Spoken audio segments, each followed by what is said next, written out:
Everybody, Charles Moscowitz here. Michael D. Shaw is my guest. Mike, I really want to get right to the issue at hand.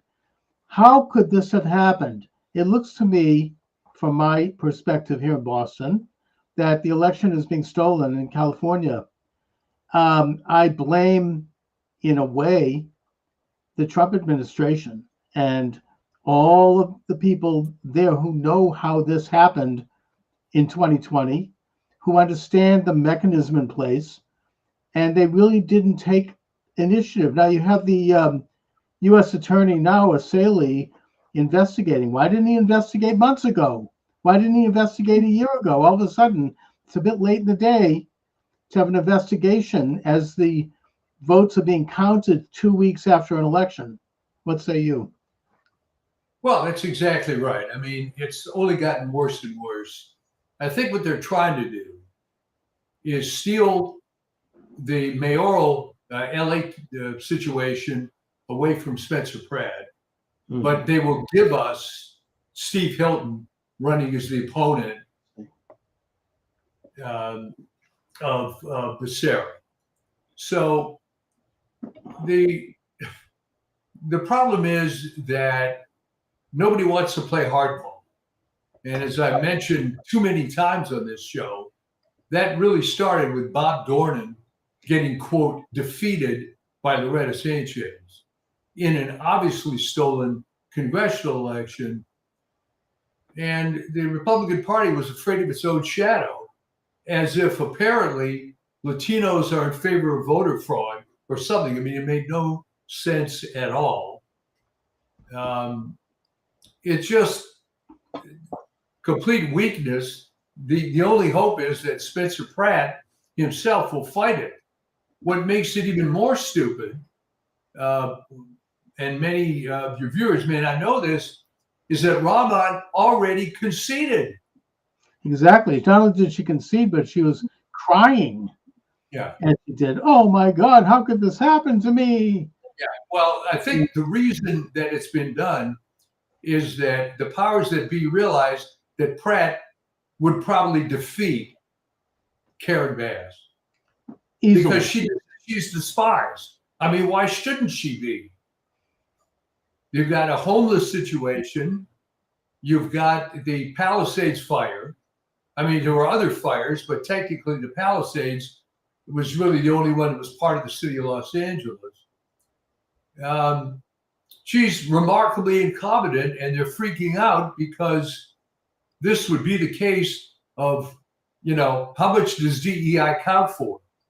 How bad can you be and have DEI still win?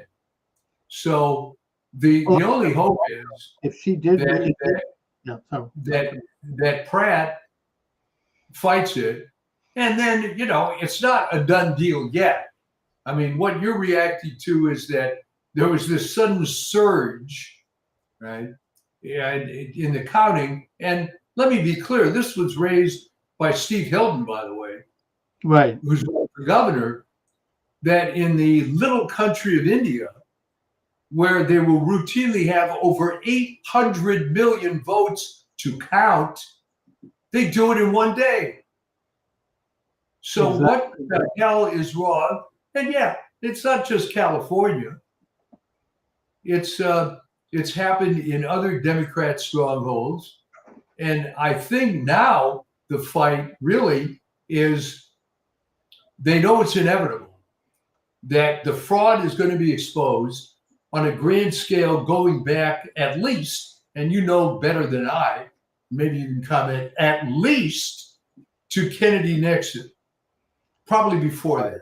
I think it goes back to Jefferson, but putting that aside, this country has never really gotten it right when it comes to elections, and other countries do. I mean, it's even like Mexico, they do it all in one day. I mean, even Iraq, remember they had people with a finger, like with the ink.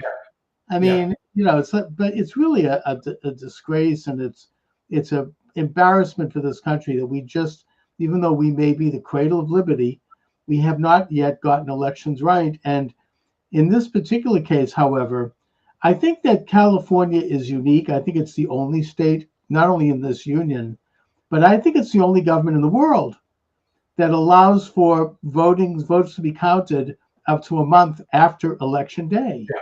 Am I wrong? Well, I don't know of any other place, but I mean, California, if people have to be reminded, was not a one-party state up Right. to at least 2011. So they're just massive fraud. But here's the other thing that happens in the face of, let's call it evil. People don't want to deal with it. All right. The best example I can give is COVID-19. No matter how bad the information you could get, how deleterious the quote vaccines were, how bad the recommendations were, how bad the lockdowns were, I think people have been brainwashed into worshiping authority. And let's face it, Chuck, that's the first thing, the very first thing you learn in school is how to take orders. It is conditioning, but even in that condition, which is, I think, quite accurately, not only the condition at this point of most Americans, but historically of most human beings, going all the way back to the days of the idol worship. We're taught to follow orders. We're taught how to see, how to hear, how to think, how to walk. We're basically conditioned to only see things through a very prescribed and narrow alley. But even in that context, it seems to me obvious that this one is really like, phew. I mean, to have her being pulled over like this, who would have voted for her? Even like, other than a real hardcore, hard-bitten leftist, cadre. I mean, are the average Angelinos going to do this? I mean, they're going to vote for Bass? I mean, it sort of made no sense. All right. Believe me, Karen Bass is left-wing enough. So to raise up this woman who was essentially unknown, even within her own council district, there's got to be some, very dirty money behind this, Brian. Well, she's another Mamdani.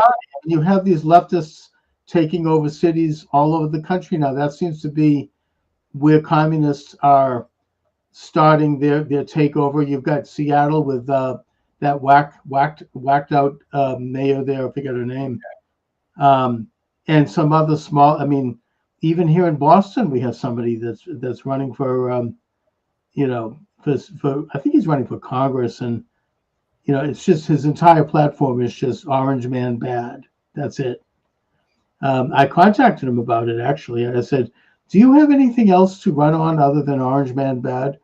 And he responded to me with one of these vague, oh, yes, I believe in goodness and apple pie and motherhood.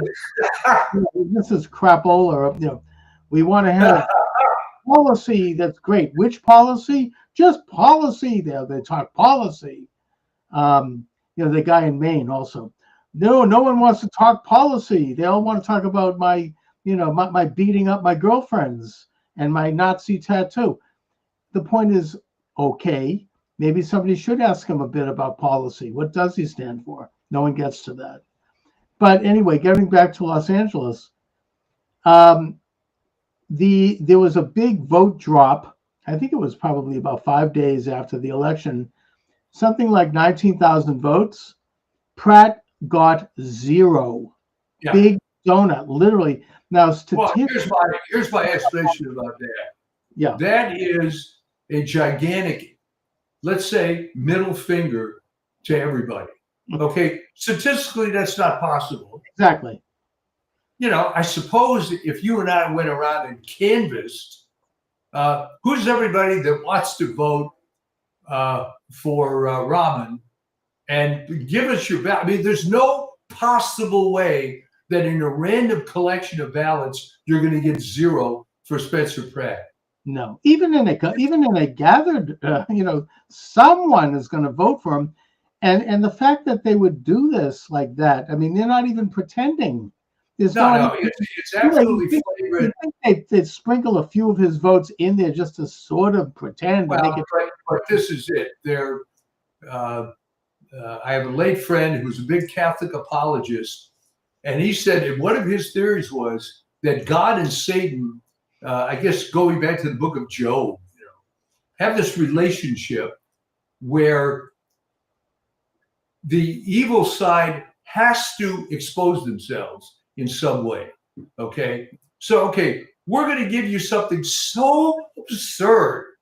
Here's 19,000 votes. There won't be any for Spencer Pratt. I mean, hey, God, how much more can I expose myself? Right. Right. Well, they always do this. And we've talked about this. And I mean, I've done enough programs with the tin hat on to talk about this one, that the occultic internationalists, illuminated left, they will often do they'll do something in public as part of what they do. And most people don't see it because they don't know how to see it, but they will do it, and they'll flaunt something. I mean, something that comes to mind, I mean, Bill Clinton, when he was governor of Arkansas, he'd have sex with his hookers on the steps of the State House. Right. Maybe he could have gotten a hotel room, no. He wanted to do it because it's part of the ethos. I can do this. He's like waving a Bible in his hand and coming out of church so he could go into the Oval Office to mess around with Monica Lewinsky. It's part of the thrill, I think, of it. It's like it maybe gives them a sense that they're alive, that they need to do something blatant. They need to show their hand publicly. It's like I am all powerful. I can do whatever the hell I want. No, and by the way, I have so much power that no one's going to talk about this. It's not going to be reported. So watch this, and then they'll do something crazy. And and the thing is, he got away with it. That was the point. Yes. Which reminded me of when I was in high school. There was a guy who hated this particular teacher, and there was a term paper that had to be done that had to be 20 pages long, whatever. So he showed me this thing before he turned it in. Okay. What he did was he had a couple of pages on the front and the back. And I said, well, what's in the middle here? And he said, well, read it.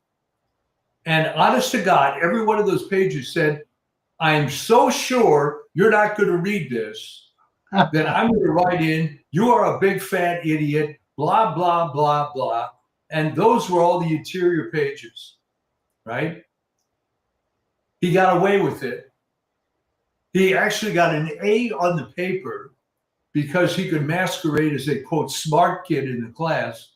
But it was part of the thrill to be able to, try to get away with this ridiculous stunt of turning in the paper like that, just to prove to himself the guy never even opened it.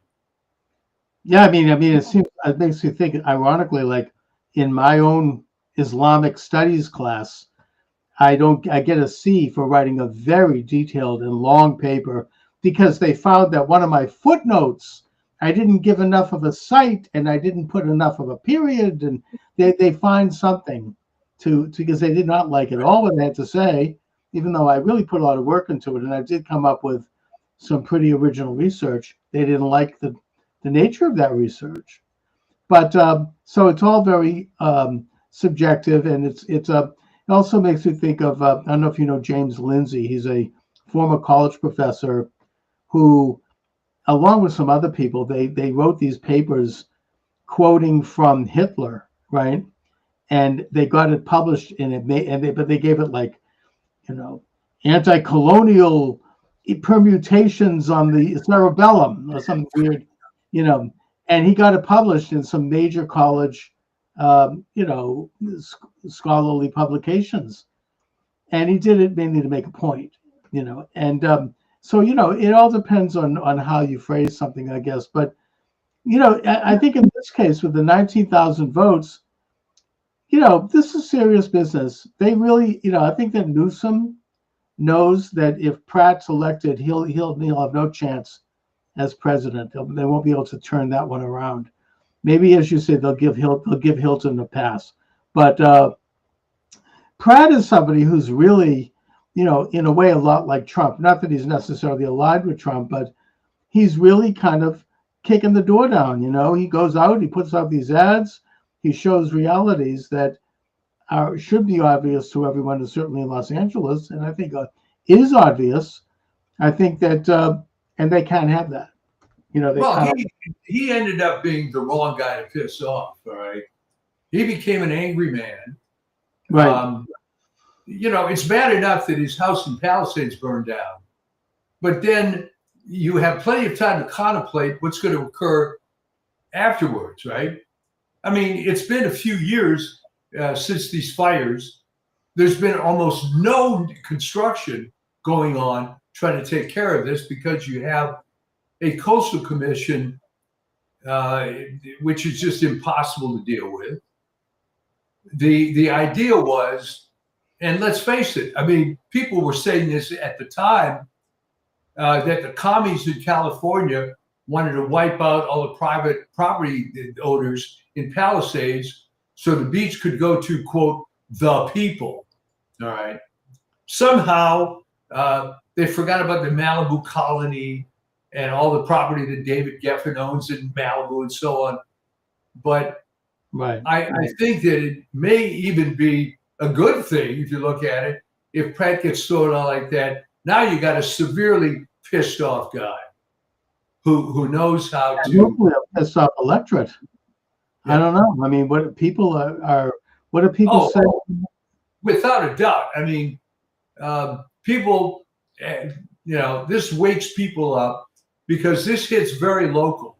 It's not that this guy came out of nowhere and wasn't getting any votes. You see this, last second turnaround thing. And of course, it's going to be the same mantra. Nobody can prove voter fraud. Okay. Well, how am I supposed to prove it?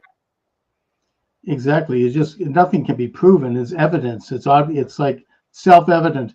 But even some of the liberals are holding their noses on this one. I mean, I noticed that that statistician Kornacki on, I think it's on NBC, CBS. Yeah. He noted that there hasn't been, that every time the votes are counted after Election Day, 99% of the votes are Democrat. He's noted that. I mean, I think that they're almost like it's even too much for them. And but again, I mean, as I started, where is and where was the Trump administration on this? Well, I mean, the trouble is that you really have no opposition. And good question. Where's the Trump administration? But to make an excuse for him, it's like, what? Do I have to do everything myself? Mm-hmm. Where's the Republican Party in California? Where are the people that supported Spencer Pratt in LA? And, again, I mentioned that Loretta Sanchez fiasco. It's like they're afraid of their own shadow. Well, gee, if we complain, then maybe the Democrats may not like us. Well, here's a newsflash. They don't like you. There's nothing you can do to make them like you. It's not going to work because they're all brainwashed and stupid. What other explanation is there? You got a mayor who's a complete disaster. The fact that she even had the temerity to run for a second term is bad enough. And the fact that she might win is absurd, right? So there you go. That's the state of the electorate. That's how stupid people are. But that's more importantly, how bad the opposition is. They're just going to take it. All right. They don't want to support Spencer Pratt because, gee, they may piss off some moron working for the LA Times, right? Gustavo Arellano may say something bad in his column about you. That's what you're looking at here.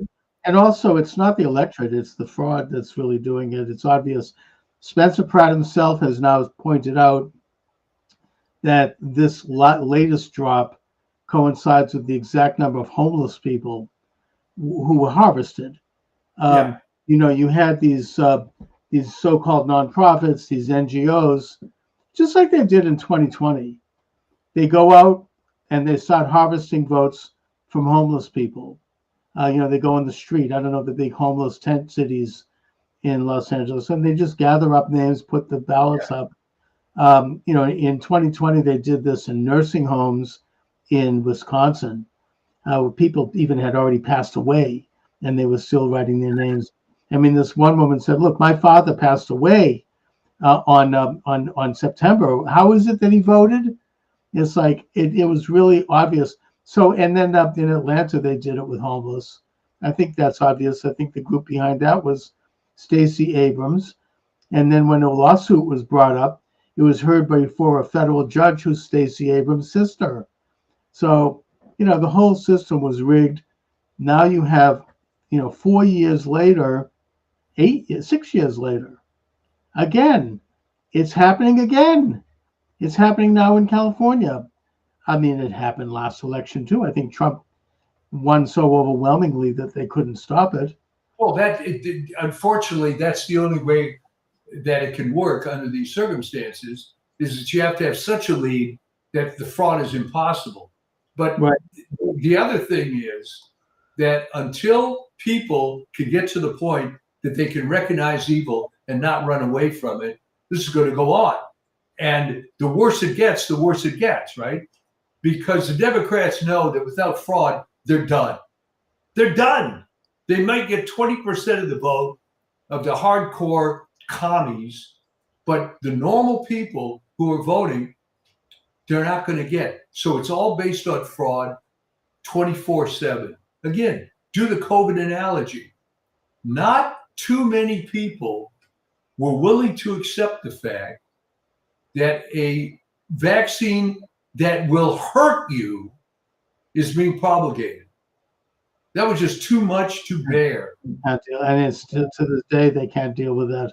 Plus, they continue to defend idiotic things like the masking and the social distancing, and they continue to condemn FDA-approved drugs like ivermectin. And I mean, you still can't talk about this on TikTok. I mean, I even on Twitter, I lost my Twitter station for some reason. I don't know what I said, but probably something about this. It's still forbidden. President Trump himself said recently that he noted that whenever you talk about the election steal of 2020, they shut off the cameras. He couldn't get an interview. For years, he finally got an interview with his daughter-in-law. That was the only person that would interview him. I mean, this is a subject that's banned. It's just that simple. And here we are, 6 years later.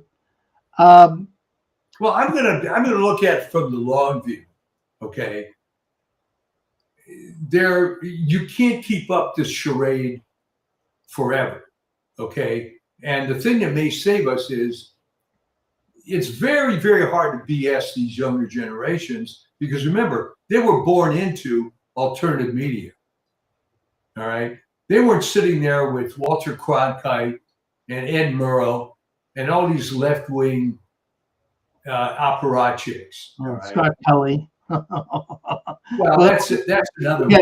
I'll get into that in a minute. But the thing is that here you have, apparently, according to U.S. Attorney Bill O'Saley, who is now investigating, you can register to vote the same day in California by using your gym membership, by using a prescription card for prescription drugs, your a credit card, but most troubling, insurance cards, when California is giving free insurance to illegal aliens. So that's the vote that came out for Hillary Clinton in 2016.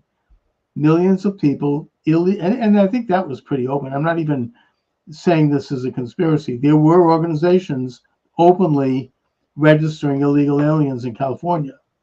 Millions of them, right? Well, as I'm fond of saying, how far back you want to go, all right?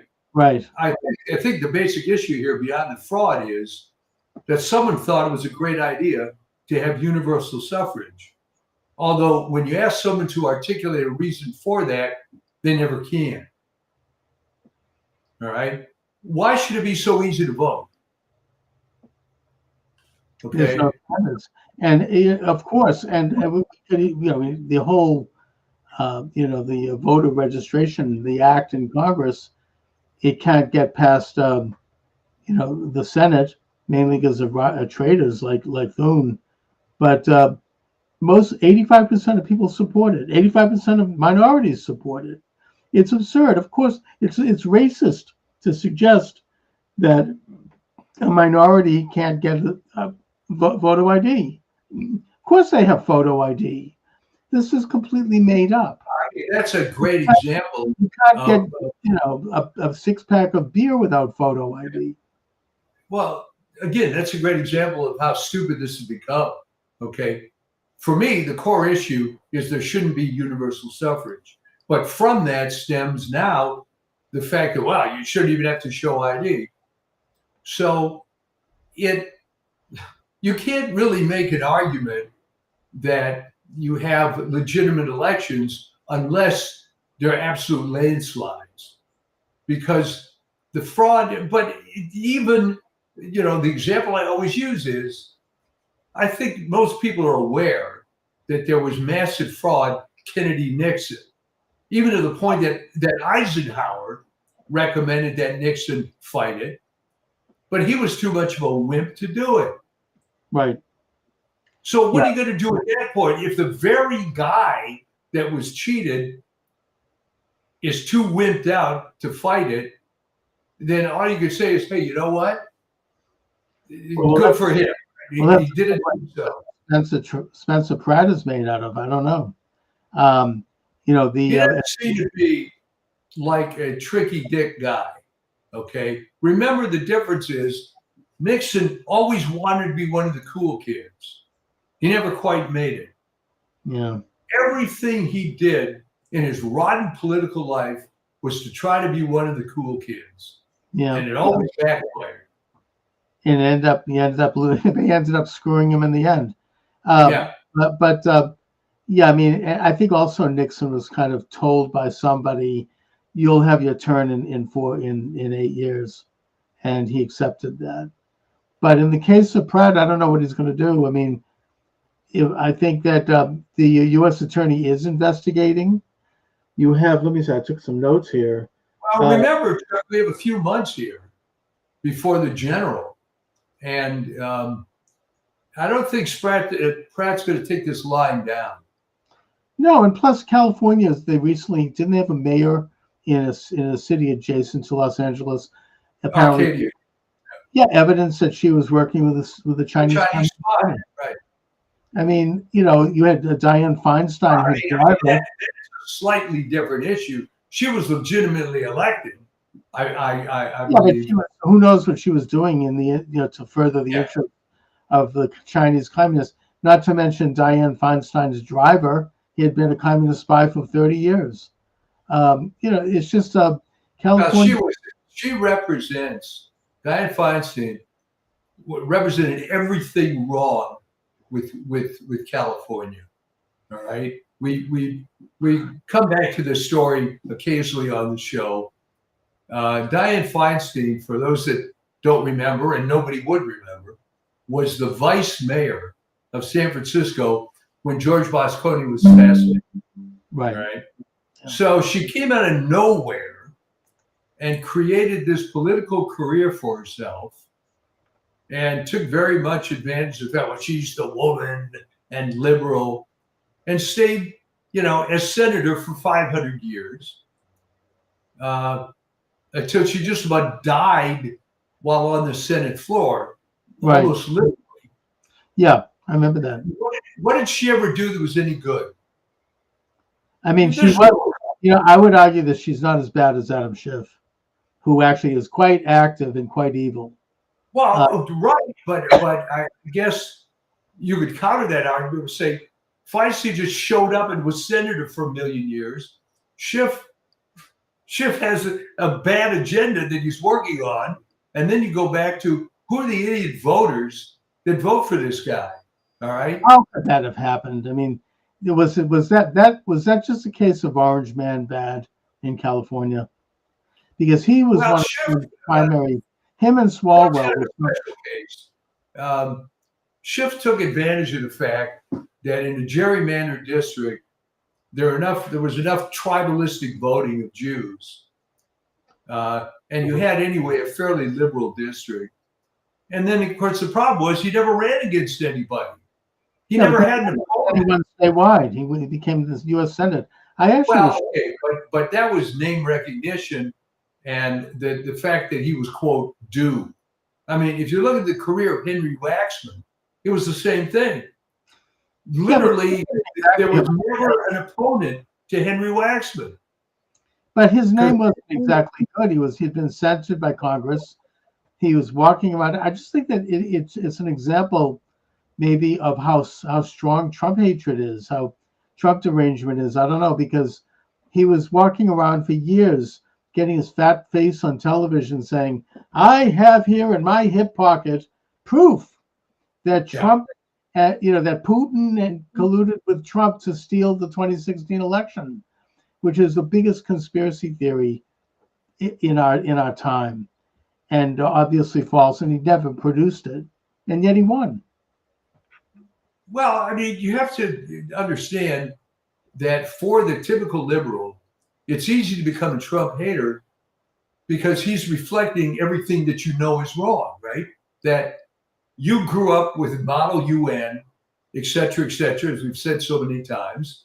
Right. And yet you find out none of this crap actually works in reality, right? All this kumbaya 1960s stuff never worked. It was all BS. It's all corrupt. So you're at a crossroads, right? Do I admit at age 55 or whenever you come to this realization, hey, everything I stood for was wrong, I'm an idiot? Or do you take the other road? Well, this is terrible, and Trump is the guy that keeps reminding me of this every day, so I'm just going to hate the guy. That's the whole story. What it comes down to is, are there enough of those people in California, and how much of that deficit is made up by voting machines that are online, and people voting 2 weeks after an election, and all the other shenanigans that's going on? I mean, it remains to be seen. As I wrote several weeks ago at Gen Z, is that it's a lot hard to fool these kids because they've seen alternative media. I mean, one of the excuses, I guess, you can make for the boomers being stupid is that they grew up with limited media, right?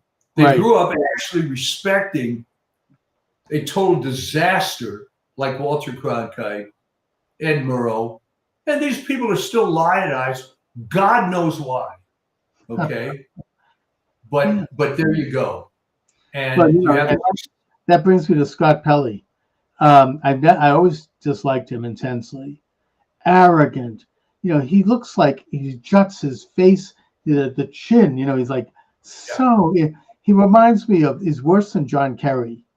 Talks like he has a mouthful of marbles. He's like really so full of himself, and then he goes on and he insults the new boss right to his face at a meeting where the boss is introducing himself. And, and then he's obviously fired, good thing, for cause. And now he's doing a media interview that this new boss and that Barry Weiss is committing murder. It's like, he says, and then this other woman who was fired, I felt like my wife had been murdered. It's like, what kind of this guy, he's... Well, look, it's pathetic. If they think they have to rescue that franchise, it was always garbage. It was always corrupt. And now the very last one standing, who I think they're trying to get rid of, is Leslie Stahl. Oh my God! Well, she's like a criminal. She's a criminal. I mean, her interview with Trump is why they were sued. She actually, there's no evidence of that the Hunter Biden laptop. I mean, that talk about putting the finger on this other guy. They're putting the finger on the scale in favor of Trump. Can you imagine the nerve?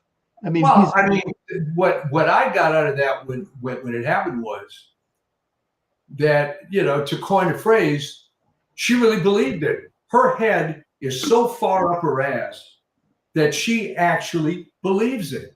You could have come in with gold-plated documentation, and it wouldn't have mattered She because probably she does. bought into it hook, line, and sinker. Yeah, but you know And something, even if she did believe it, it's not her role to sit there and question the president of the United States in an interview. I mean, would she do that to like Putin if he was being interviewed, or you know, or Xi Jinping? I mean, I mean, recently this one with what's her name, Welker or Weller, constantly interrupting him. I need facts. I need evidence. So like, I mean, Trump. No wonder he's finally had it. I mean, the hatred and the bizarre, twisted, negative for nature me, of it was almost amusing to watch it, that she was so arrogant and stupid at the same time. You're talking about Kristen Welker, Yeah. where Trump walked out of the interview, right. and then her only excuse, well, you know, we came all the way out to Wisconsin to see you. All the way to Wisconsin. She's Who like, freaking who, you know? yeah, and you know, the Trump really kind of nailed it when he said, "Look, a country can't survive for long with this kind of negative, lying media. It's just it's really a travesty. It's unjust, you know, to have that go on. So coordinated, so concertized, so constant, drip, drip, drip, like Chinese water torture. Every freaking day you get another phony Trump attack and story." And when it's proven that they lied, oh, sorry, we'll do better next time. But it's already too late. They put it out there. At least Yeah, well, that's exactly right. And when they had a chance, don't forget this: when they had a chance to reform CBS News, they didn't. What did they do? They brought in a left-wing lesbian from the New York Times. Oh, wow, that's going to be a big change. Well, I mean, I think she actually is a big improvement. It's not about Barry Weiss. Yeah. I mean, I listened to her podcast. She's a bit of a, you know, an independent. You know, she's actually on it's all relative, Chuck. I mean, she left the New York Times under, you know, because their biases against Israel for one thing. But anyways, I'm willing to give her a break. But it's Scott Pelley. He's the epitome of a Trump hater and of this arrogant sort of big overstuffed. I mean, you know, there he is, you know, being paid of probably millions of dollars just to read. Yeah. It's not even, you know, he reads off a page. Oh, I'm a journalist. He's like, and that the media was being so balanced before. Now it's not. Really? I mean, do people actually believe that outside of I think when you're Scott Pelley and most of your career has been with CBS News, you really believe it. I mean, as I am fond of saying, when I was doing my weekly health column, I got involved with journalists, and I would never cease to be amazed how stupid they were. There were times, Chuck, when I thought they were kidding with the questions they were asking me that were so stupid. Okay. And the only saving grace, I guess, for them was that within the journalism profession, the sports guys were even more dumb. So that's what you have to deal with. And, well, and also they are. I mean, I know this from my own campaign, actually, and I know this seems anecdotal, but they are told, get this guy. Yeah. However it takes, smear this guy. And the other guy, they're told, do not cover anything negative. They get, you know, softballs. And I mean, that's certainly how the Boston Globe operates. And I think it's how, you know, 60 Minutes operates. It's so biased. So why would some bright-eyed kid out of J school, why would they want to take that job? Well, because the journalism schools now, I think that Lester Holt kind of let the cat out of the bag when he took some kind of phony award to add to his shelf. When he said, hey, we're no longer pretending to be objective journalists. That age is over. We now have to be activists. We have to advocate. And so that's what they're taught. And and obviously that advocacy is leftist advocacy. It's just that simple. They take a course in critical theory. That's how they look at the world. And they're told to go out and do it. It's not, they don't even pretend to be objective. For him to now, The good news is that the conventional media is dropping off fairly quickly. The Right. ratings are, I mean, this is not exactly appointment television anymore. How many people, rush home to watch Lester Holt when it's broadcast, right? I don't know. I mean, now that MSNBC and Rachel Maddow, now that they've changed the name of the station, is their ratings gone up? I don't know. It's just the same old rotten thing. I mean, Yeah. if you turn it in every night, I listened to a few minutes of it because, as we like to say, I have to do it for you. I'm so glad you do it. I'm so glad. But it's the same old thing every night. I mean, here in Boston, I mean, the Boston Phoenix eventually went out of business because even the liberals and leftists got tired of it. It was the same thing every week. Literally, it's just dressed up differently. And I think that in the case of Massachusetts, once Deval Patrick was elected governor, who was one of the worst and one of the most left-wing, their purpose was over anyways. Who needed them anymore? Why remind ourselves, that how left-wing we are? We have it. We've accomplished it. And also, Rush Limbaugh was in Boston the most popular talk show host in the state for years, for decades. Okay, but let me ask you this. Where would you have to go to find the archetypal Trump-hating left-wing Democrat? If you could produce one and you had one chance to do it, where would you go? They are suburban, well-to-do, mostly over 70 women, white women. That's who it is. That's the demographic. My mother is an example of this. Right. There's absolutely dripping with Trump hatred. They have no idea why. They'll scream. I remember, we talked about Welker's interview with Trump and how hysterical she was. That isn't even as bad as they were during his first term. It was even worse. I remember Savannah Guthrie interviewing during the election. She was literally screaming. I mean, literally at the top of her lungs. I mean, these women are like, they're not sane. It's like they're out of their minds with rage. And it's getting so miserable. I mean, they at this point they're stopping the building of this ballroom. Really? And then so they concocted this phony story that is somehow anti-women because the east wing of the White House had to be knocked down. First of all, just for the record, I think the last first lady to even step foot in that room was Pat Nixon. Since then, it's been used for storage. It's been used. It's gone downhill. It was used the same reason I use my back porch, to keep paper goods, right? To keep extra, plastic spoons. You know what I mean? It's like to keep toilet paper. I mean, it was a storage room. There was nothing in there. No first lady. And then you have Jill Biden, of all people, titling her book about the East Wing of the White House. What she calls it? View from the East Wing, which is supposed to be a shot at Trump.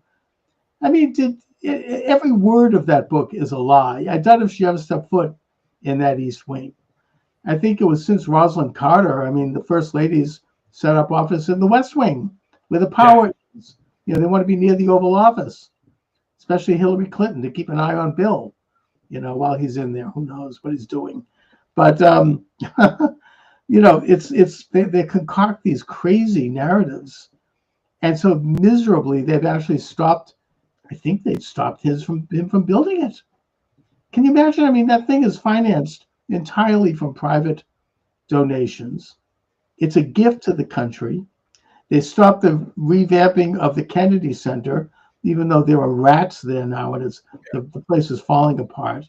Well, I mean, this is what I was saying earlier, that he's just reflecting everything that they don't want to see, right? Yeah, the Kennedy Center may have been good years ago, but right, it's become a dump. He's trying to fix it up.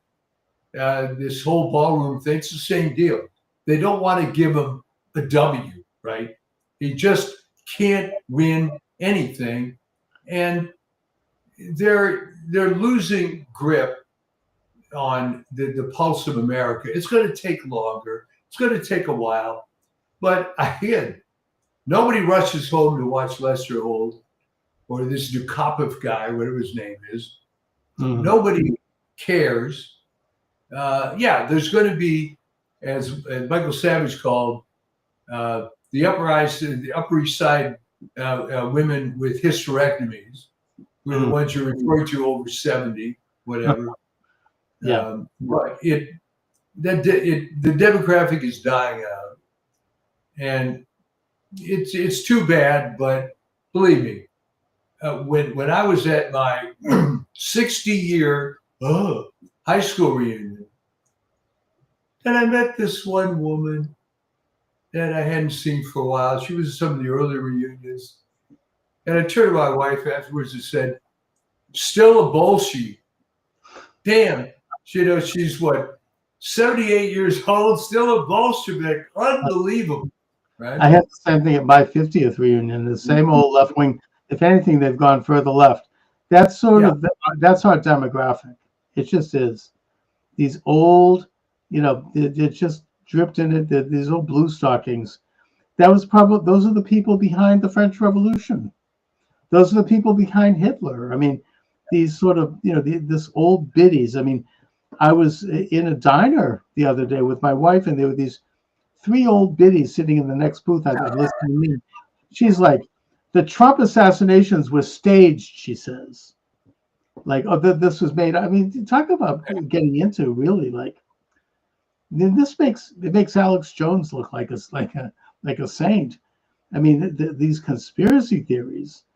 I mean, I got up and I kind of gave them a little bit of a sneer, but oh my God! I mean, and this is they're like, their minds are just stewed into this stuff, and I think that Scott Pelley is the penultimate example of this mind. And but the only thing that aggravates me is, again, when I see these federal judges stopping fixing the Kennedy Center. They're stopping Trump's wrestling match or whatever the hell he's doing. They're in front of the White House. They have a lawsuit. That's how they decided to do this. They bring a lawsuit before some leftist judge, and they just throw like a wrench in everything. It's aggravating. It's really frustrating. I understand that in the bigger picture, they're not going to get away with it. Eventually, it's going to get overturned. And even if it doesn't, it probably doesn't. It's not going to affect the bigger picture. It's sad. It's sickening. And the other thing I'll just say, before we sign off, I just want to say, I'm watching some of these congressional hearings when they're interrogating, literally interrogating Scott Bessent and Marco Rubio, and the Democrats are so, especially the women, quite frankly, the men are just plain stupid. These left-wing congressmen, it's embarrassing. But the women are not stupid, and they're so shrill and so, this is the most corrupt administration in history. You couldn't get in a word edgewise. I mean, at Bessent is cool as a cucumber. He finally had it. He finally, stood up. But what the hell? Well, he did. He attacked Ron Wyden of Oregon. Yeah, exactly. Like your son and Jeffrey. Yeah. So, but see, this is it. This is the only way you're going to overcome this, is you have to fight back. And I've often wondered why they don't impeach some of these federal judges. Okay. I don't know. I mean, this is another question for the Trump administration. This is a question for, I know that Pam Bondi kind of fell down on the job. I never liked her anyway, but I think that this new guy is pretty good. I don't know. Maybe he has to wait till after he's confirmed, because I don't think that's going to be easy. But he's talking about convictions coming down the pike for stealing the election. Yeah. He's talking about impeachments, or at least recommending them, referring them to. Well, I mean, what I would look at is that if you're a federal judge, you have a certain docket, all right? So how the hell do you have time to look at lawsuits to prevent the structure of the ballroom that's privately funded. I mean, what's the basis for that? Yeah, I mean, Could I go to a federal judge than and anyone say, else, they would never have heard that case. That case, the ballroom case, to me, is one of the most pure examples of sheer, utter Trump hatred and derangement. yeah, There's no other explanation for this. Every president has made alterations to the White House, almost every, and it's a reasonable thing to do. I mean, the fact that they would oppose it is sheer Trump hatred. There's no other reason for it. well, of course not. So my argument would be that if I wanted to get a federal case against somebody I didn't like for whatever reason, I would expect, because I'm not an idiot, that the judge would say, no, I'm going to throw it out. I have no jurisdiction. This is crap. Except they don't do that because they're partisan. And I wrote a long, long time ago, who the hell becomes a judge anyway? All right. Someone that can't quite make it in law and likes the authority, or, what is the personality flaw here exactly? There are people who contribute top dollar to candidates, at least here in Massachusetts. And then they get on the bench. It's power, and it's abusive. And there are some good ones, but not in this case. I mean, we just had a federal judge now who just ruled that the Department of Justice cannot end fraud with using the SNAP program. Hundreds of millions of dollars are being sent to people who don't exist. Here in Massachusetts, they just uncovered a scandal up in Lawrence, which is a big Hispanic city, where millions of packages of food are shipped to the Dominican Republic to be sold. It's like been going on for probably decades. Yeah. Huge scam.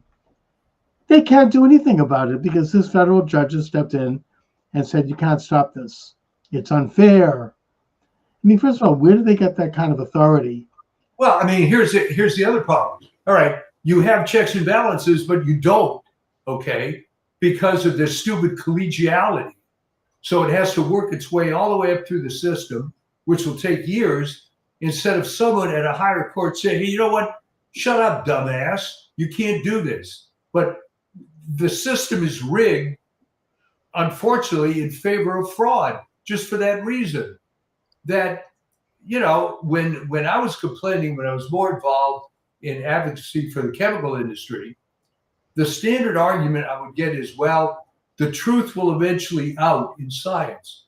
I said, no doubt, but I don't have 200 years to wait, okay? This thing should be discussed now. And, that's the problem. You're going to die before anything gets reformed. And they know that. So that's why you have to take the action. That's right. They're kind of running down the clock. They're dribbling the ball. They're burning, as Steve Bannon says, they're burning daylight. They're just hoping that this whole thing blows over. But, I'm not saying progress hasn't been made, but it's frustrating to see. I mean, it's frustrating to see the work of exposing fraud. Now you have, I think, J.D. Vance is ahead of it. He's going to do. I think he'll do something because he wants to run for president. And he has some political motivation. But what's his face? Shirley, he's still doing these incredible exposures. Yeah. Nothing is done. California passes a law that apparently is forbidding him from even reporting on things, I guess. Something well, weird. Yeah, that's not going to go anywhere. I mean, it just exposes how corrupt the system is. And people are finally starting to wake up to this, I guess. Because, this is another one of my big points. The notion of inductive reasoning is always suppressed. Okay, What do I mean? Well, when I was a kid, a guy could be an auto worker. His wife would stay home. He'd own a house and 2 cars, that have a cottage on the lake and take a 2-week vacation every year. All right. Now, inflation has gotten to the point where it's dual income. Many people can't afford homes, et cetera, et cetera. All right. What happened? Well, it's all the fraud. It's driven And up. what other explanation is there?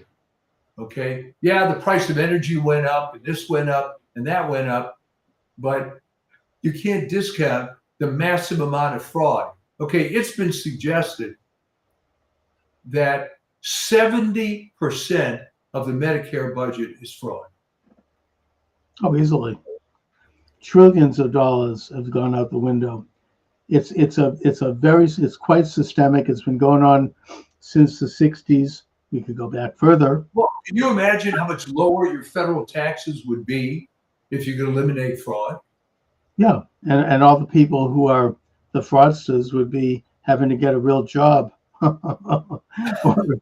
Anyways, I'm going to be, actually, speaking of vacations, I'm going to be in California next week, so I'm not going to be able to do the show.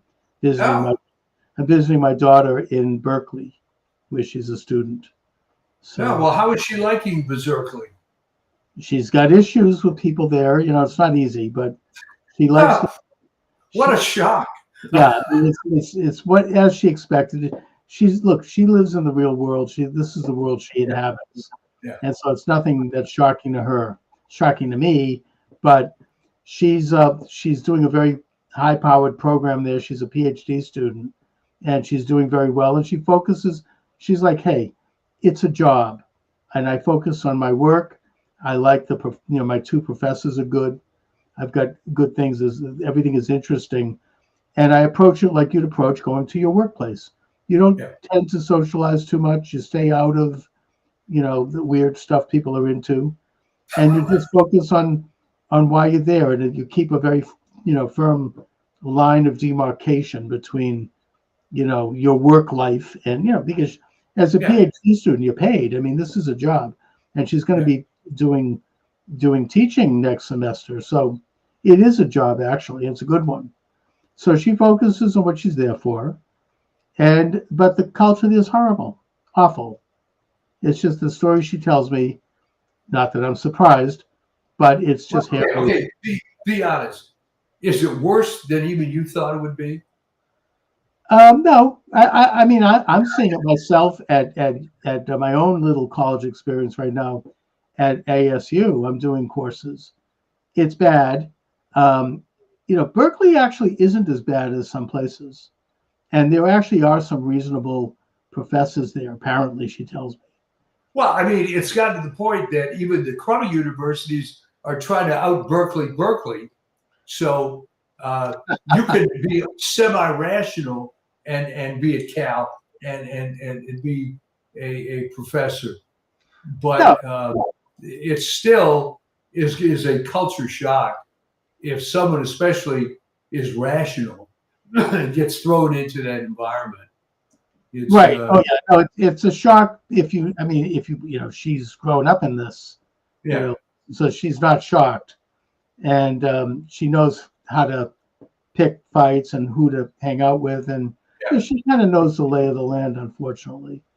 But I'm going to get a firsthand look next week anyway. Well, if you decide to do a joint program with her when you're up there. She doesn't do any media. She keeps things very separate, including from me. Yeah, she doesn't want any big trouble. I understand that. Yeah, so do I. I mean, that's just she can't, and I get it. At least not right now. Wait till she graduates. Anyway, so onward and upward. Let's see. Do you think what's going to happen briefly in California? Do you think that Pratt's gone, or do you think he'll pull it off? Well, they're trying their best to eliminate him, and it's going to be a matter of what kind of fight he puts up and whether he has the cojones to do it. And I think he does, because he's come this far. Yeah. And it just isn't going to work. I mean, they can't keep doing the same crap that they've been doing forever. And we'll just see. It really now, it's on his shoulders. Is he Okay. going to fight it or not? I think he will. Well, that's the big question, and we'll know next when I come back. Anyway, Mike, thanks a lot as always. All right, and we will see you next time. Have fun in Berkeley. Thank you. Take care.